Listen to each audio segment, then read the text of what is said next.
Paul is still in Philippi, where the letter to the Philippian church will be sent.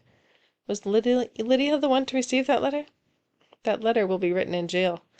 Paul's about to get his first taste of going to jail. Paul and his companions are on the way to the place of prayer, and they meet a girl who did fortune-telling by spirits. I came across that when we lived in North Macedonia. The woman I met wanted to do fortune-telling to a new convert. I told her to be silent, and she obeyed the command given in the authority of Jesus. Paul doesn't do anything at first. The woman is calling out that they serve the Most High God and proclaim the way of salvation. That sounds like a good thing, but it wasn't. It was of the devil. She wouldn't shut up. Paul finally does it for her out of annoyance. I want to point out a couple things. He, as one bearing the name of Jesus, had the authority to drive away that demon. But for a while, he doesn't. He knows there's a demon. He doesn't do anything about it.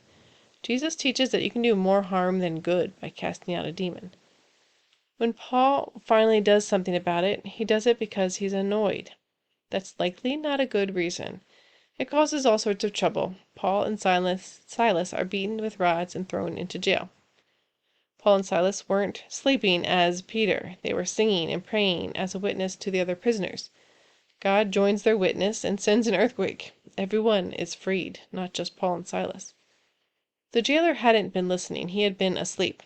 He didn't know what was going on. He saw the doors open and was going to kill himself rather than face execution for letting the prisoners escape.